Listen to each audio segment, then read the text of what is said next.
Hello world! Today we're going to check out a new find from the drugstore, the L'Oreal Infallible Total Cover Foundation.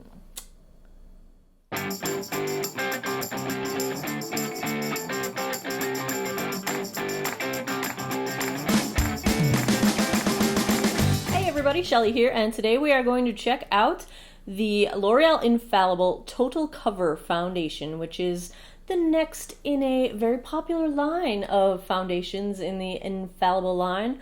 I've also got Pro Matte and Pro Glow. I prefer the Pro Glow because I have very dry skin and the Pro Matte tends to look really dry on my skin.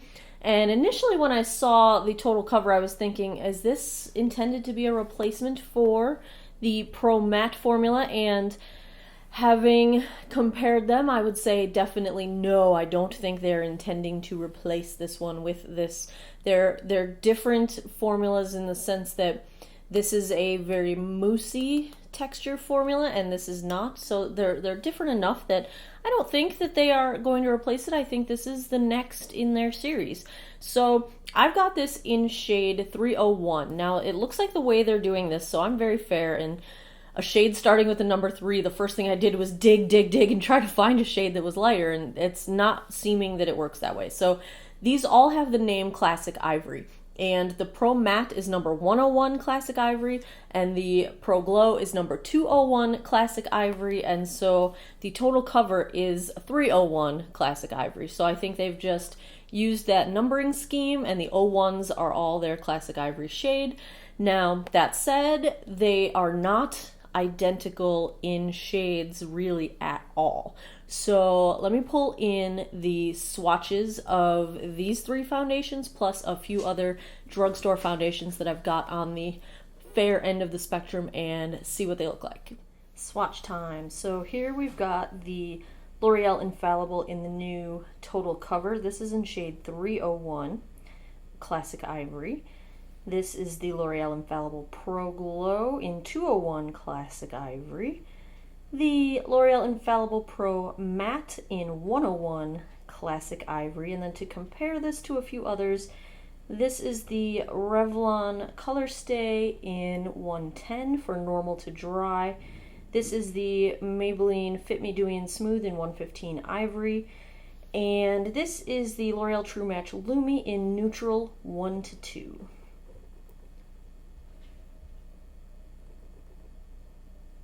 So when I went to look up information about this foundation, there is none on L'Oreal's website. Now, I won't be posting this for about a week after I'm shooting it by the time I get it all edited and ready to go, so the information might be there by the time you see this, but as of the time of this filming, there was no information on the website about this foundation. So as far as the claims go, I'm going to have to just go with what they have written on the bottle, which actually is kind of useful.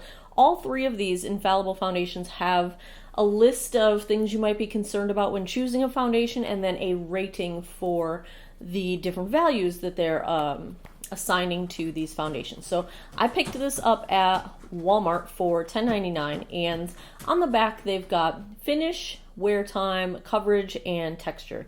Now, just to compare this to the Pro Matte, the finish on the Pro Matte is listed as a demi-matte or semi-matte, and the finish on the total cover is listed as natural, which is in comparison to demi-matte or radiant, so it's neither of those. It's listed as natural. The wear time on this is listed as up to 24 hours, which is the same as the Pro Matte and the same as the Pro Glow. And then we've got coverage, which this is listed as high or complete, whereas the Pro Matte is listed as medium coverage, and same with the Pro Glow. And lastly, they've got texture, and the 3 options on here, they list all light, air light, medium, and rich. And so they've got this marked off as air light. They've also got matte and Pro Glow listed as air light. So those are the claims they're making with up to 24-hour wear. The description on the bottle here: weightless full coverage, pro face and body foundation, ultra lightweight, seamless coverage. They offer a pro tip: use everywhere, face, neck, arms, and legs to cover imperfections and even skin tone. So that is all the information I have to go on heading into this, because there's no more information on their website. And Amazon does list it, but it is currently unavailable on Amazon. But I did pick this up at my local Walmart, which is pretty shocking because my local Walmart has a pretty crappy beauty section when it comes to new releases and things. So, meh, I got lucky, I suppose. The other thing, FYI, that I picked up on the Infallible rack that was there at Walmart, this is their new lip paint, and I am wearing it right now. This is in shade 314, Spicy Blush. So this is what I've got on right now, and I'm just gonna test it out while we got it going on, and I'm wearing it today, so I will let you know what I think of this just for the heck of it while we are testing these things out. So that's what I know about this foundation. I am going to give you a little application demonstration. We will check in throughout the day with wear time and see how everything's doing, and I'll wrap up in the end of the evening. So let's see how this sucker goes on. Let's do this. So I hope you cannot see, after I had swatched all the foundations, I put my arm up and I got foundation all over the boob of my brand new shirt. So yeah, more tea please. From the swatching, it looks like this is a pretty dry foundation, and I have not only pretty dry skin, I have really, really dry skin. So I have already cleansed my face, applied moisturizer, sunscreen. I'm also going to apply my Tarte Dewy Skin Mist. Now, this is pricey as all get out, but I got it when I first became Sephora VIB, and they had used it in my little makeover, and I do enjoy it. You don't have to use anything like this. I'm going to use this instead of, the other thing I like is another pricey item, the Bobbi Brown Vitamin Enriched Face Base as a moisturizer. The face base is a pretty thick consistency, and this seems to be a really lightweight foundation, so I wanted something hydrating that was really lightweight as well. So I'm just going to mist a few times with this and try not to miss my face completely. And while that dries down, my plan here is to use the NYX Hydrating Primer underneath. Now, for a foundation review, you know, some people will go in and wear absolutely nothing underneath. Now, I never wear nothing underneath. I've always got moisturizer, I've always got sunscreen on, and I've always got some kind of primer. I have very dry skin. My goal here is not to make this foundation fail. If I put this on my bare face, I'm fairly certain it would fail, and I would never wear it barefaced anyway. So I'm going to wear this the way I would typically wear something I would suspect to be a drying foundation, and really the way I wear all of my foundations. So I would like to hopefully set this foundation up to succeed so that I can actually wear it and get some use out of it. So that is my plan. So now that the mist has dried down a little bit, I'm going to use just a little bit of the NYX Hydrating Primer. I love this primer. It smells so nice. It works really well. It feels really nice. It feels more like a gel-like, sort of a lotion consistency, as opposed to the really heavy, like, silicone feeling. Not that I mind the silicone primers, I use those too, but this one just feels markedly different and nice, and it smells fresh, and I like it. So, as per usual, we are going to do a sponge on one side of the face, freshly cleaned beauty blender. This is as good as it gets, guys, and I'm just gonna tangent off into a side note here.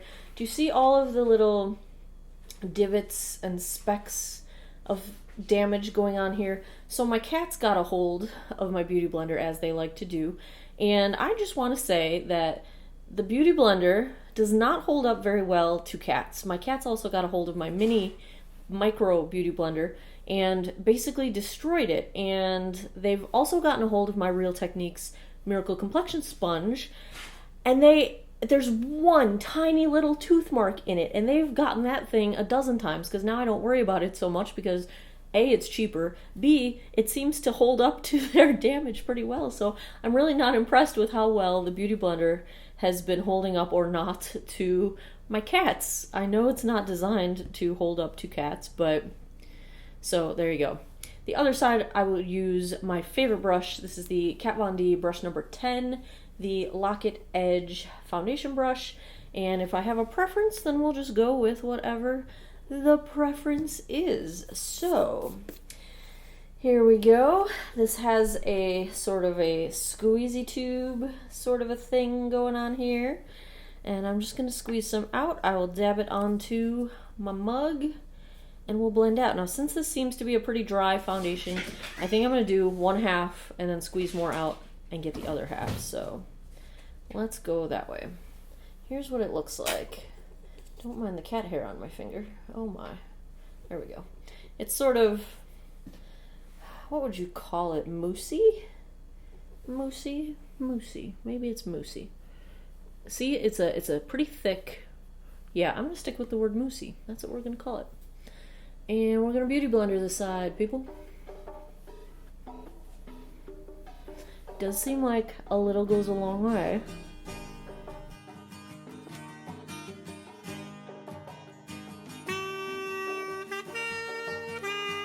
Get a little bit more for my forehead. Just a little. Maybe a little more than that. It's a little hard to squeeze out of here.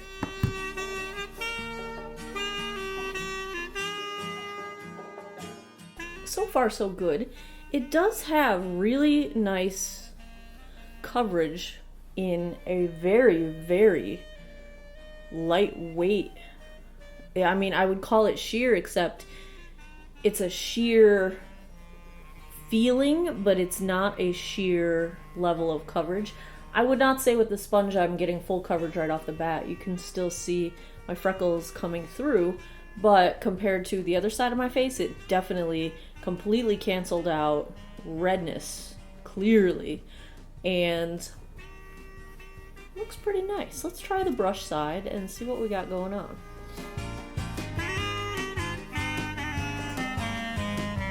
Ooh.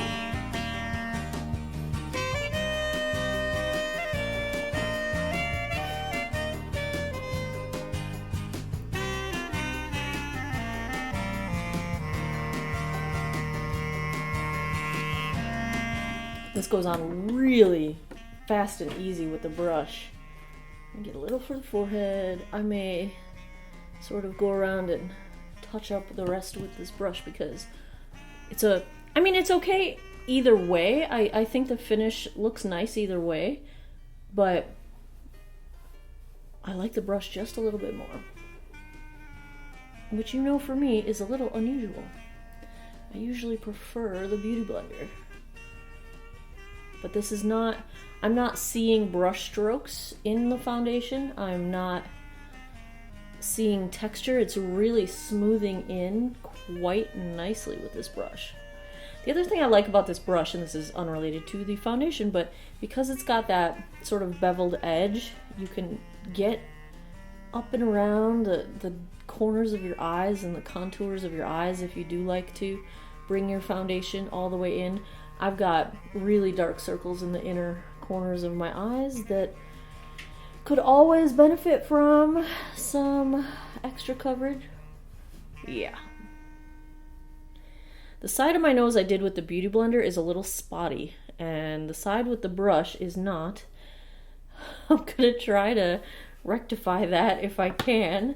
Let's see here. So I think this one's gonna be a favorite application is probably the brush on this one.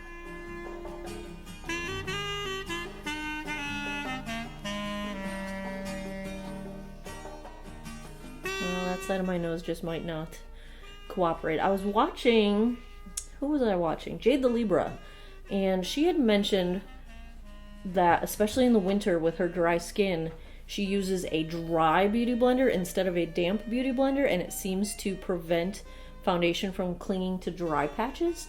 And I haven't tried that out yet, but I'm going to, because I do have trouble with foundation clinging to dry patches.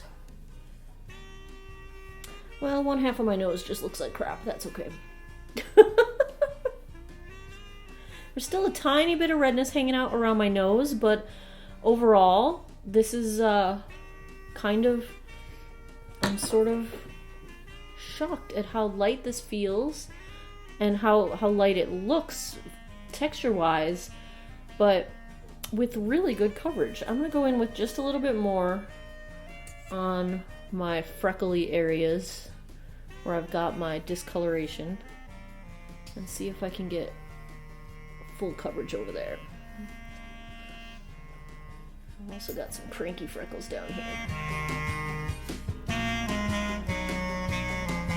This is looking really nice, and while it's dry and it is clinging just a little bit to the dry patches around my nose, I did get polka dot nose on the side that I use the Beauty Blender, but I'm not having that problem with my pores on the side that I use the brush. So it seems like that is an application technique issue and not the foundation itself. Where I built up extra product, it does not look cakey or built up at all. It did build up the coverage. I think I could build this up even more if I really wanted to.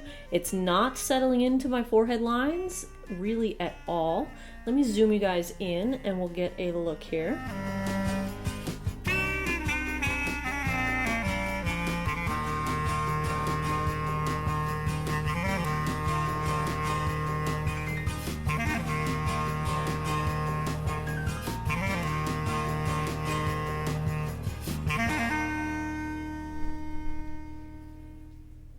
So far so good. Let's call this check-in 126. We'll call it 125.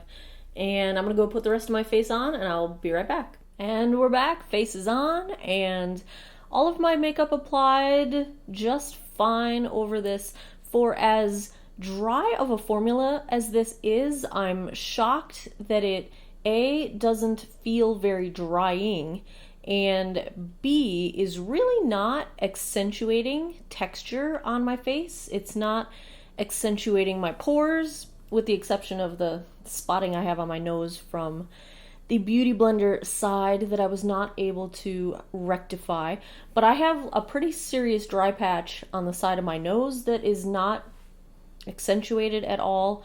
I probably could decrease the amount of sort of clinging to dry patches around my nostrils that I'm getting by just doing some like uber moisturization before I apply this foundation, which I did not do specifically around my nose today, and really all foundations cling to the dry skin around my nostrils. It's just something that happens every day of my life. So far so good. This is, I would say, not settling into fine lines. It was settling into my laugh lines, just such a tiny bit that I wouldn't even say it was settling into them, and I was able to dab it out and it has not settled back. So I'm impressed so far. I think it's a really nice looking foundation. It feels almost like nothing at all on my skin. It's very lightweight, and so we'll see how it does. I will check back in a little bit and we'll see where we're at. Hello. Wanted to get one natural light check-in for you guys. I know we are approaching sunset, so it's getting dark, but here is approximately the 3.5 hour mark, and this is where we're at. Here we go. It is 9:27. We have officially passed the 8-hour mark, and let's see how the Total Cover foundation is doing. So let's ignore my nose just for a minute, and then I'll get into that in a minute. So my forehead looks pretty good. At a distance, this still looks pretty good. Forehead looks fine. There was no settling into fine lines really whatsoever, which is a pretty huge accomplishment on this face. My skin looks a teeny tiny bit dry, not really significantly, because even my sort of crow's feet that are forming that you can really only see when I've got foundation at the end of the day sort of cracking in there, they're a little bit visible, but not terribly bad. It's not settled into my laugh lines. It is wearing off on my chin. So I don't know what conditions they test these things to call it a 24-hour wear foundation, but it really must be 24 hours if you sit perfectly still, don't go into the wind or the cold or the sweat or the rain or any elements, don't touch your face, don't let anything else touch your face, so don't change your clothing, I don't know what conditions they tested in, but there's no way that this is 24-hour wear. I'm at the 9-hour mark and it's starting to break down. So I don't really believe those claims anyway. I would say on the whole, from a distance, it still looks presentable. You know, I don't feel weird. Now, on my nose, we already knew that I had issues with the polka dot nose going on from the Beauty Blender side of the application. And throughout the day, I had gone to lunch and it was windy and cold and it made me get the sniffles. And I did not blow my nose, but I have sort of had to touch my nose throughout the day. So I think I did wear some of it off just in the process of dabbing or touching my nose, because it's wearing off on my nose and you can see some redness around my nostrils and around my nose. That may have been exacerbated by my sniffles. I don't know, maybe. My blush and contour and everything is still visible and on. My pores on my cheeks look totally fine. Like, it's not really settling in or accentuating them. Some of them even look blurred. There's a little evidence of them here, but this is really good for a foundation on me. And altogether, not so bad. Let me zoom you guys in and give you a closer look at what's going on. So here's my forehead. Not all around bad. It really looks pretty fine. Maybe a tiny bit starting to break down around the center, but really not bad. The nose is where I've got some issues, of course. My under eye is looking just a teeny bit dry, not really bad at all. But you can see a little bit dry where my crow's feet are starting to form. The nose is a mess, but overall not bad. And the chin breaking down. You can see the redness coming through. You can see the foundation starting to break down. You can see it settling into some pores. The chin is pretty bad. Overall, I have to say, for a matte style foundation, I know they claim this is not matte, but it's natural, but I would say it's pretty matte.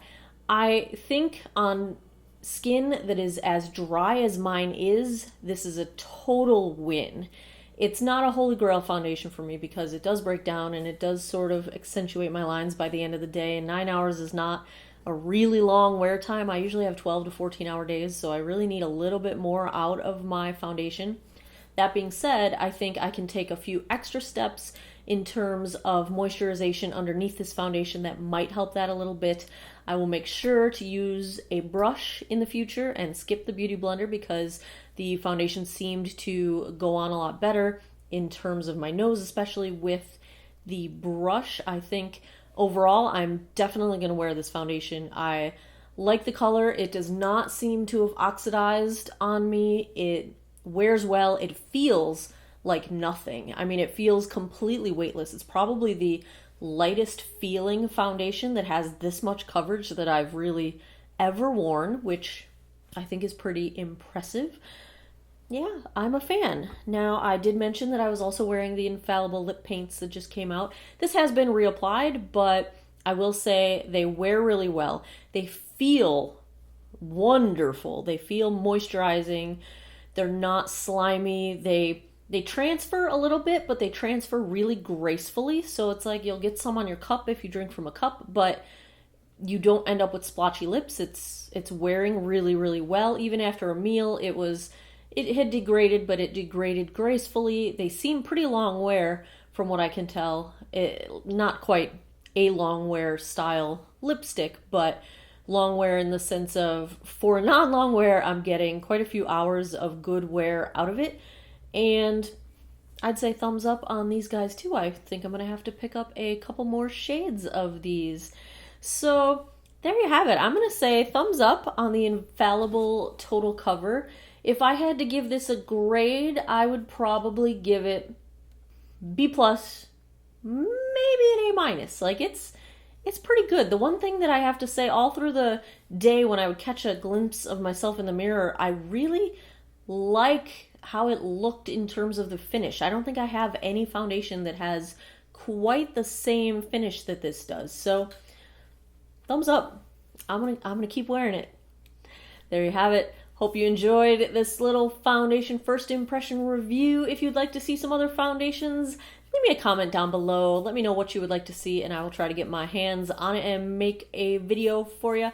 Thanks a lot for spending some time geeking out over makeup with me. I appreciate it. Take care of each other. Have a good one. Bye-bye.